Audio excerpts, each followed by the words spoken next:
I firmly believe that we're writing history right now, and many of us don't even understand how important that is.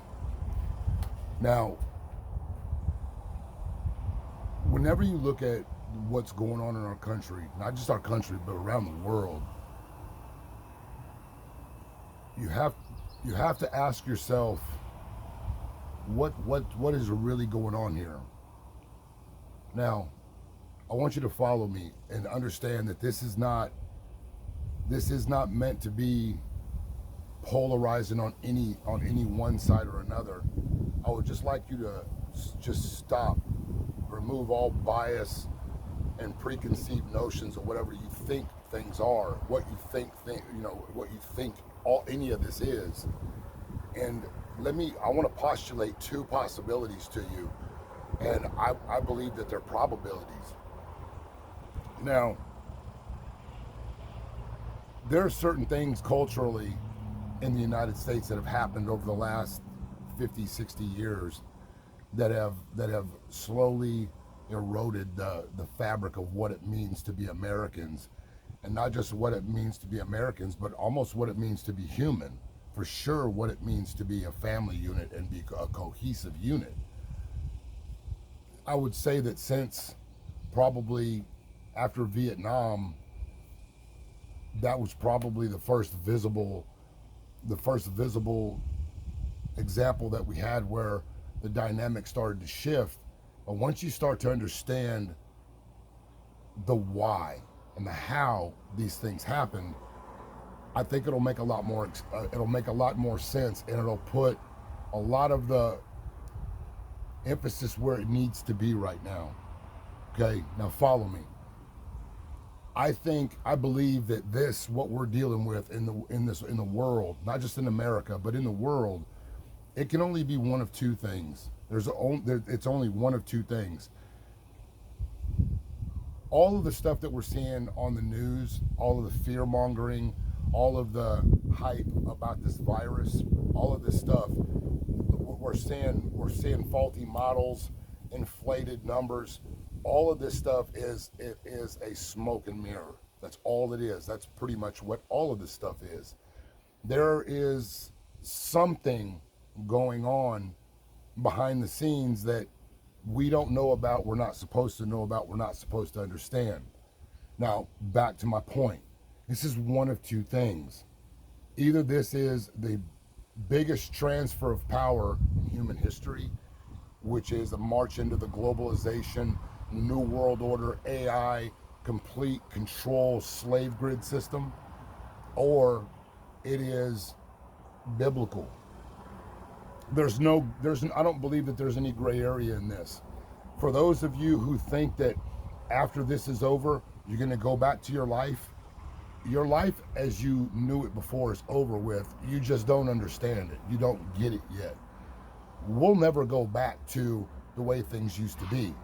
They have destroyed that. This lockdown situation, what they're doing with the world, especially our country, it is a forced bankruptcy. It is a forced poverty upon the whole country. They want to keep this down so the entire world, the entire country, the entire planet is dependent on whatever the controllers are. And it's going to be framed up as the UN. The UN will inevitably come in as our savior in this, and then the shit will hit the fan. No matter what that looks like, it will only be one of two things. Now, I want to give you something to look at, and I'm not going to do all the research and the work for you, because that's one of the problems with Americans, is you think that everything's supposed to come easy and fast. What I would implore you to do, instead of looking at the television and getting instructions to be scared and to be afraid of your fellow Americans, what I would encourage you to do is go look up something, read something that is going to educate you about how things work, how things are working. There's a book that you don't have to read the book. You can find plenty of resources, and I'll put a link to a page you can go to that'll take you directly to these 45 points that this author named Cleon Skousen. He's a former FBI agent. He wrote a book called The Naked Communist. Now, he wrote this book in 1950 and he presented it in front of Congress. And basically what he was telling our government, this is the plan to subvert America. This is a 45 bullet point plan to how to destabilize and weaken America to the point where it could be completely taken over. Now, I'm not going to hit on all these points. I'm just going to read a couple of them, and these points should be enough for you to look at what we're dealing with in this country, look at what they're telling us, look at what's happening, and then look forward. Okay? Now, one of the things that they sought to do, number 28 in this plan, was eliminate prayer or any phase of religious expression in schools on the grounds that it violates the principle of separation of church and state. Discredit the Constitution by calling it inadequate, old-fashioned, out of step with modern times, and a hindrance. Discredit the Founding Fathers as selfish aristocrats who had no concern for the quote-unquote common man.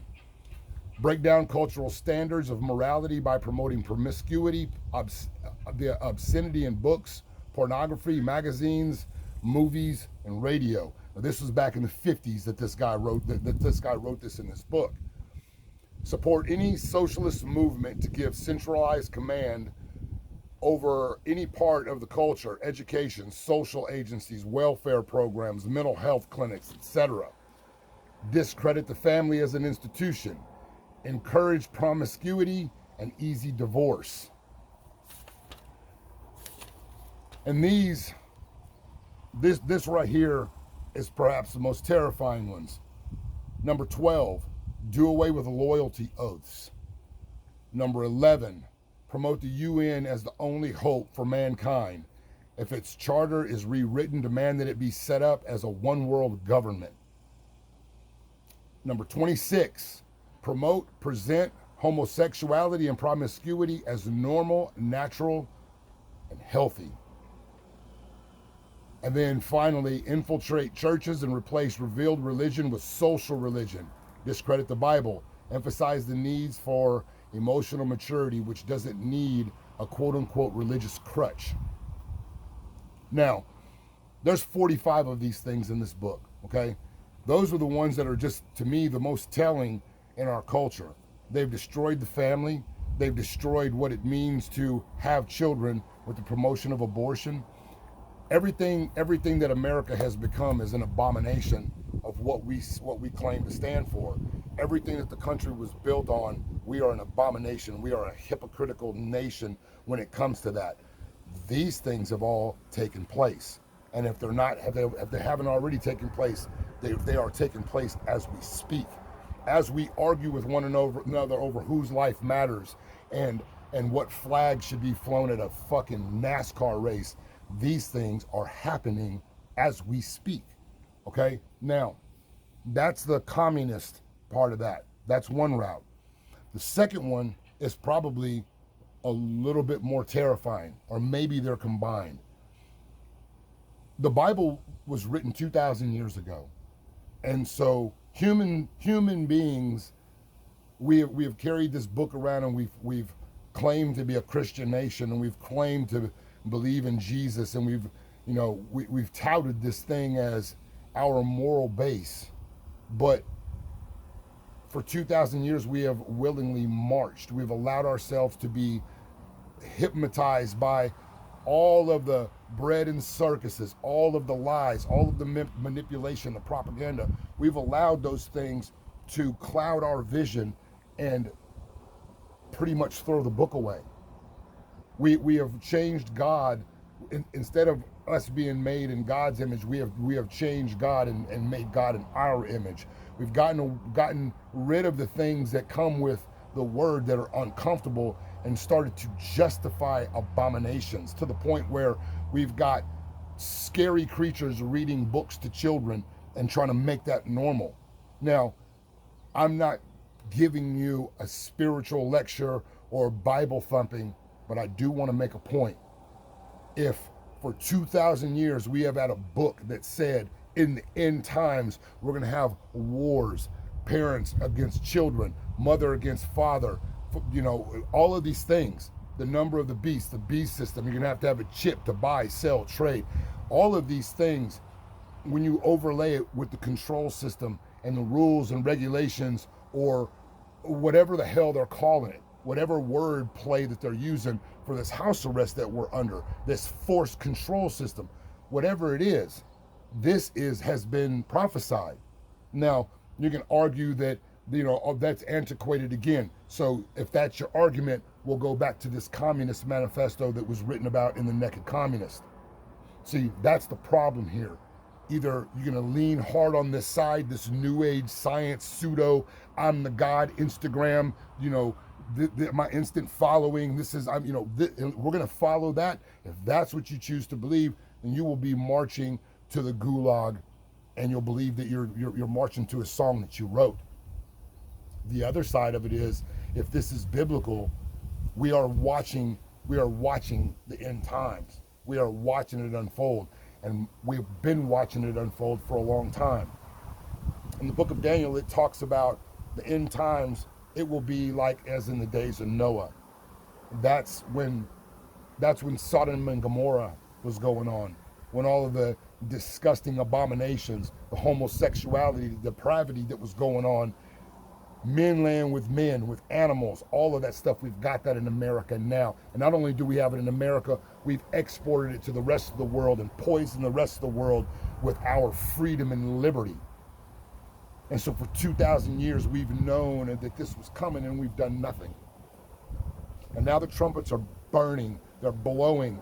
We hear the song, but the people on the TV are telling us that is the almighty government blowing it. If that's the case, we're going the communist route.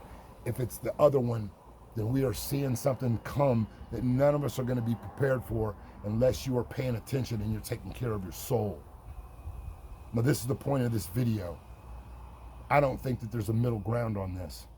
I don't think that there's an alternative to this, that we're going to, we're going to get through this and it's going to be okay. It's not going to be okay. There's no way that it can be okay. They've destroyed people's livelihood. Generations of building have been destroyed, and they didn't do it for nothing. So this is the call to action to men in particular. Men, we have allowed ourselves to be degraded to nothing by all of the social agendas that have sought to boost homosexuality, transsexuals, and women. All of these things have been designed, and it's not your fault if you're weak and pathetic, but it is your fault if you stay that way through this fight.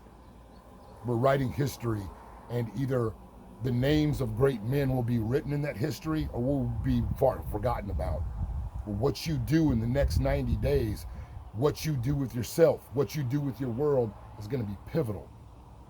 Now, the point of this program that I'm going forth with in these videos is to help you get through your whatever it is that's holding you back, whatever it is that's been in your way from doing the job that you were sent here to do. This 90-day program, the 90 Day of Suck program, is putting you face to face with yourself. I'm not going to tell you what to do. I'm going to show you how to do it, and you're going to make these decisions for yourself. The biggest election in American history is coming up in a couple of months. You've got a little bit over 90 days to make the biggest decision of your life. But in the next 90 days, you can make the biggest changes of your life. Go down, follow the links, check it out. Program costs nothing. I'm giving the whole thing away because I want to make a change. I want to make a difference. And the only way we can make differences in the world that we live in is to make a difference in ourselves, to see the folly in ourselves, the fault in ourselves, to find out where we've fallen off the path and get back on it. It is time to armor up, men. No matter what. If this is a communist regime takeover, if this is the force that's going to come down to force this on, then you got to get ready to fight. If it's the other one, you got a whole different fight on your hand. Either way, being complacent, the time for that is over. It's time to go to war. Out.